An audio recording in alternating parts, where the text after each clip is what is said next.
Women's self-image. Someone asked me to talk about that. I don't even really know what to say. I think that it's really sad because it's all fueled by money. Every ounce of it.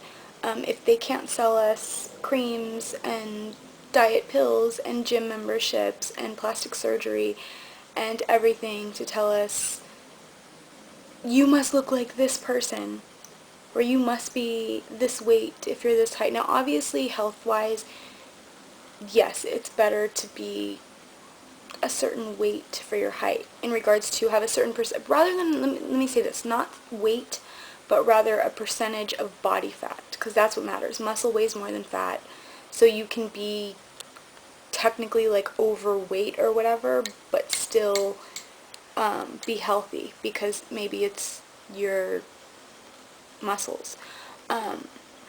But I think it's ridiculous because our society has turned into, it's all fueled by money. But you know what? It's always been fueled by money. That's what's interesting. Way back when, I mean, who was it? Botticelli. Don't remember the name of the painting. Something having to do with Venus. I'm sure you guys have all seen it. It's like a seashell. And actually, I'll include, this is it right here.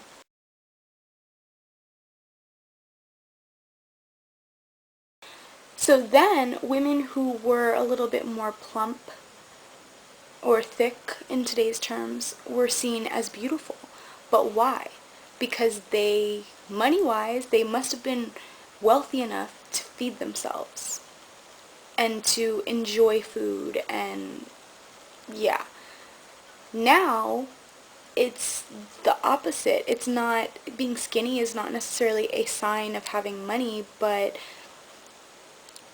it's all driven because if the media and society can ingrain in you that something is wrong with you, then they can sell you a product.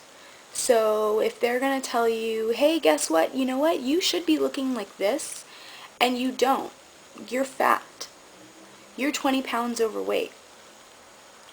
Then they can sell you diet pills and plastic surgery and whatever. And it's really sad to me. It's very sad to me, and the media will not stop doing it. So basically it has to start with us. It has to start with us loving and accepting ourselves and our bodies the way that they are and realizing that it shouldn't matter. If we stop judging other people, then we will also stop judging ourselves. Does that make sense? If you start to look at people more for who they are as a person, like what they bring to the table, if they're good and honest and positive, rather than, oh, well, I only hang out with pretty people. Or, because I know some people are like that. Like, they won't be friends with somebody if they don't feel like they're physically attractive because of whatever.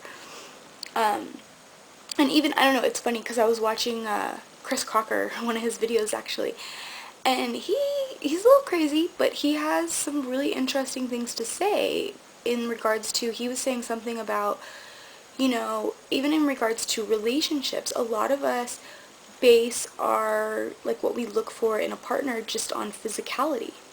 And while, yeah, that's important, the body, as we get older, our looks are going to fade too, unless this plastic surgery bullshit sticks around, and then we're going to have like a nation of 80-year-olds that look like they're 50.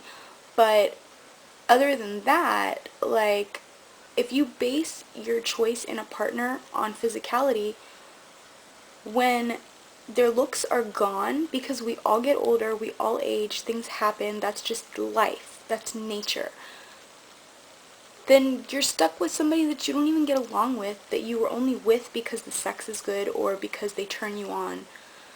But what most people don't realize is that a mental connection is more important.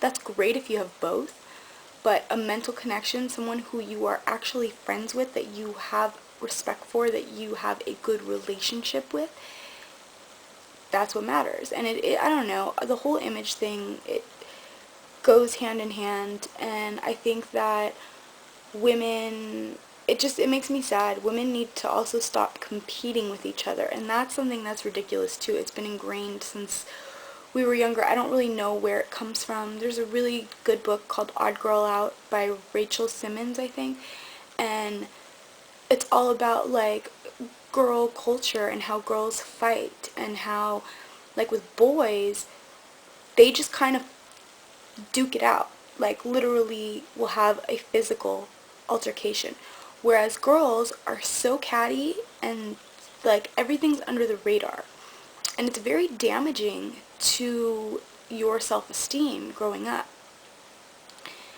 The way that girls fight, and I'm sure anyone who is female watching this knows that it's all under the radar. It's like a look that you throw, or it's spreading rumors or saying, hey, you shouldn't be friends with so-and-so because whatever.